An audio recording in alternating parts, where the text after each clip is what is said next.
of what Newcastle are capable of offering. As such, Barcelona management now fear losing the belly in the straight contract shooter to hit the tune. The France attacker currently expires the contract. The Liga champions Atletico Madrid is interested in Nigerian forward Paul Onacho. According to Spanish news outlet, Atletico Madrid have already established contact with Genk for the striker. According to reports, Diego Simone side is willing to pay 20 million pounds for the 27-year-old who was linked with a number of clubs in Europe this summer. It remains to be seen if the Spanish club will make move for Onacho in January away team next summer. The FC Midtjylland has scored 9 goals in 9 league appearances for the Smalls this season. If you are Paul Onacho, you are playing in Genk and people are not following Genk, the Greek football. If you are Paul Onacho, will you play in Spain? And if you are going to play in Spain, are you going to play with Atletico Madrid? Well, no doubt Atletico Madrid is a very big side. If I were to be this man, I would simply move to Atletico Madrid, knowing fully well that this is where the league is. This is a bigger club, unlike Genk. With no disrespect to Genk, but I know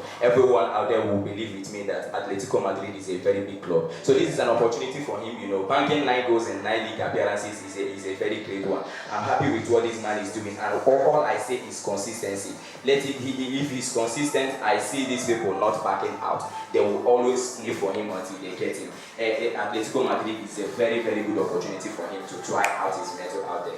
Manchester United has announced that French defender Rafa Varane will be out for a few weeks with a groin injury sustained during the international break. Varane picked up the problem in Sunday's Nations League final. We saw France overcome Spain with a 2-1 victory to win the second edition of the UEFA Championship competition. Yeah, it will be a very, a headache for Manchester United, because even if you check it, Harry Maguire is injured and Rafa Varane has been injured. Don't you think that it will be a very big problem when Manchester United takes on Leicester City this weekend? Yeah, I quite agree with you, knowing fully well that Rafa Varane, since coming from Real Madrid to Manchester United, have really established himself with that partnership of Harry Maguire, and not having him in that mix now will be a very, very big problem for us, for Manchester United, knowing fully well that these people have been the prime starting 11 for Ole Gunnar Solskjaer's side. Now it is left for Ole Gunnar Solskjaer to map out the other defensive backups that are there, just to make sure that they fill that void for Rafa Varane until he comes back to full fitness. Richard Arnold will be named the new executive vice chairman at Manchester United after Eddie Woodward stepped down. Arnold is currently group managing director. He assumed the new role at the end of the year.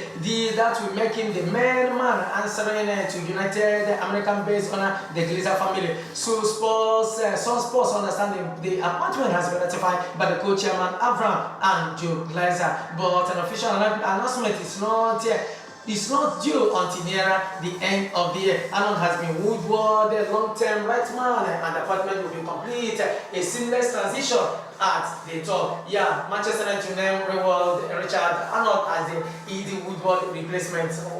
What's your reaction on that? I've not seen what this man has in store for United, but I'm happy with what the appointment really. Knowing fully well that Ed Woodward did not live up to expectation.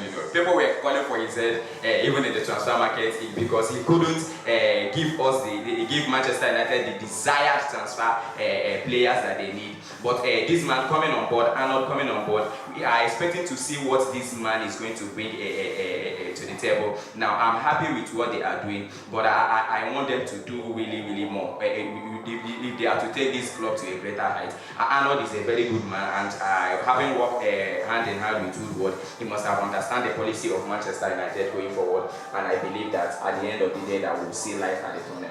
Barcelona is the latest club to have offered Manchester United Paul Pogba on the free transfer next summer. Pogba, 28, is out of contract at Old Trafford at the end of the season, and his agent Mino Raiola is sounding out some of European heavyweights with a view to finding a new club for the midfielder. Juventus, Paris Saint-Germain, Real Madrid, and several Premier League clubs have also been approached regarding Pogba, who can begin negotiation from January 1. Do you see Paul Pogba leaving Manchester United by January?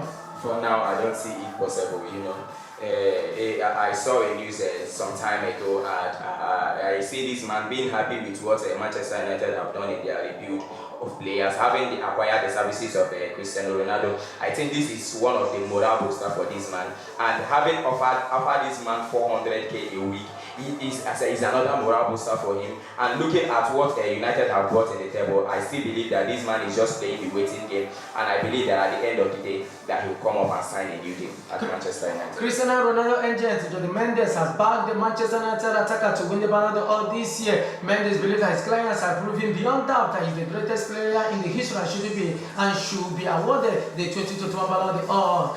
Ronaldo has won the prestigious prize 5 times his career and will go level with Paris Saint-Germain forward the Messi record tally should he come out on top at the next month's ceremony in Paris. Paris Saint-Germain PSG manager Mauricio Pochettino has named his side squad to face anger in the French all feature on Friday, that's tonight. Pochettino named the 22 squad to tackle anger on Friday morning. PSG head to the goal game following a 2-0 defeat to Rennes in their last game on October 3rd. As we're beginning to round up, let's tell you that Arsenal manager Mikel Arteta has named the player that will miss his side the Premier League clash against Crystal Palace on Monday night. According to Arteta, midfielder Granit Xhaka will not feature against Palace at Emirates Stadium due to injury. This man has stated this during the pre-match conference ahead of the clash. And Arsenal manager saying that Xhaka will miss their clash against Crystal Palace. I think it's not a welcome development for Arsenal. Yeah, exactly. Crystal Palace, potential banana peel for Arsenal going forward. They have been a little bit consistent in the previous matches, having lost 3 matches in a row at the start of the season, and having lost the services of this Swiss man is not a very good one for them. But I believe that there are other players there that can fill that void, and I need them to live up to expectation. Arsenal have never been convincing really, but I know that coming up against this Crystal Palace one, having that being at the Emirates Stadium, I think that they will get one out of this Palace at the end of the day. Chelsea has been handed a fresh major boost ahead of the Premier League clash against Brentford on Saturday. Chelsea manager has received a good boost after Romelu Lukaku successfully navigated the training section ahead of the Brentford clash. Lukaku, who rejoined Chelsea for £97.5 million in the summer transfer window, withdrew from Belgian international because of muscle fatigue and was a doubt to face Brentford this weekend. Raheem Sterling has admitted he will be willing to leave Manchester City and move abroad. The 26-year-old England international has fallen out of favour with City manager Pep Guardiola. Sterling has started only 2 Premier features out of 7 so far. I saw it coming because if you check Manchester City whenever they're playing, Raheem Sterling, who happens to be a regular first 11, is now playing a second fiddle. Yeah, he has fallen down the pecking order in Manchester City, and this is not a good one, But having the new money bags in town, Newcastle, I think that this man will be looking to go to that club and do very well, One of the things I know this man for is trying to play, He doesn't want to miss out on the Euros coming up. He doesn't want to miss out on this Gareth Southgate squad in England. So I believe that he needs that playing time. And any club that could offer him that opportunity, I see him leaving Manchester City. Finally, before we go, Liverpool attacker Mohamed Salah has been crowned the PFA Fan Player of the Month for September. The 29-year-old produced a standing performance for the rest last month, chucking up goals in every one of Liverpool's September Premier League features against Leeds United, Crystal Palace and Brentford. Away from domestic action, Salah has netted 3 goals in the 2 Champions League features with AC Milan and Porto and won a landslide in vote of September PFA Fan Player of the Month. Salah, who also netted his 100th Premier League goals for himself and for Liverpool, claimed a whopping 69% of the vote to win the accolades ahead of Cristiano Ronaldo, Antonio Rudiger, Ismail Assar and Mikel Antonio. The Egyptian attacker now prepares for Saturday's long-time game against Watford, aiming to score for the 8th time in a row for Liverpool, which will represent a new personal record during his career in the top 5 European leagues. I think this man deserves it. He deserves it. I'm talking about Mohamed Salah. When Cristiano Ronaldo got his Player of the Month award the other time, people were clamoring and shouting that Mohamed Salah should be the one having that accolade, and I'm happy with what this man has done. He is really incredible for Liverpool this season, and I believe that there are still more coming up in his arsenals.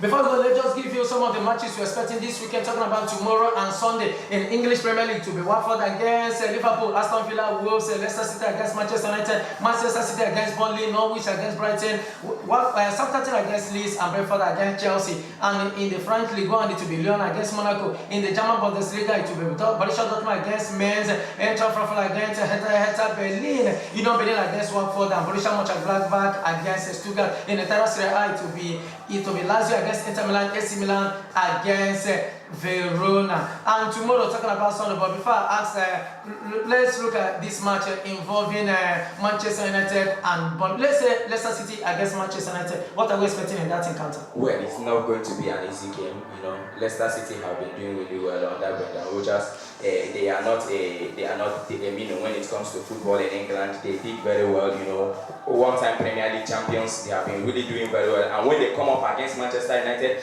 it's not always easy. And with Manchester United having an injury woes in the area of Rafael Varane,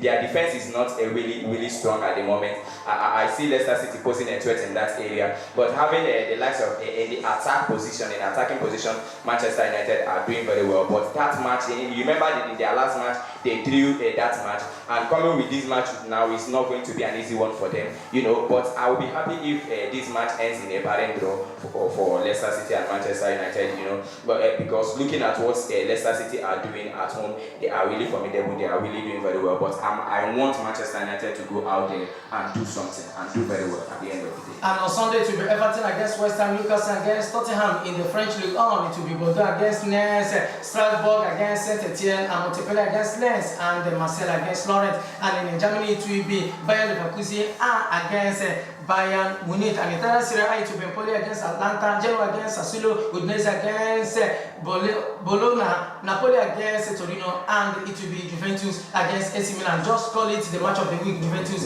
against AC Milan. Juventus against AC Milan is not going to be an easy one, but Juventus being at home, another advantage for these guys to do very well against Allegri. You know, they have not been convincing really, but AC Milan they have been doing really very well. But you know, this is the old lady of Turin, and I believe that at the end of the day, if not a draw, I see Juventus coming at top at the end of the day. That's our package for you this evening. Do well to join us again next week for another edition. Don't forget that this Living Radio, the voice of truth, and from Sporting Zone, it's always a pleasure being here talking sports. Our fans out there, go out there and watch this football and watch these football matches devoid of violence and fanaticism. I'll see you next week. God willing. My name is Chimex to BC. Call me the sports professor. I'll be my friend forever. For now, have yourself a beautiful weekend. Stay out of trouble, and for now, I'm walking away.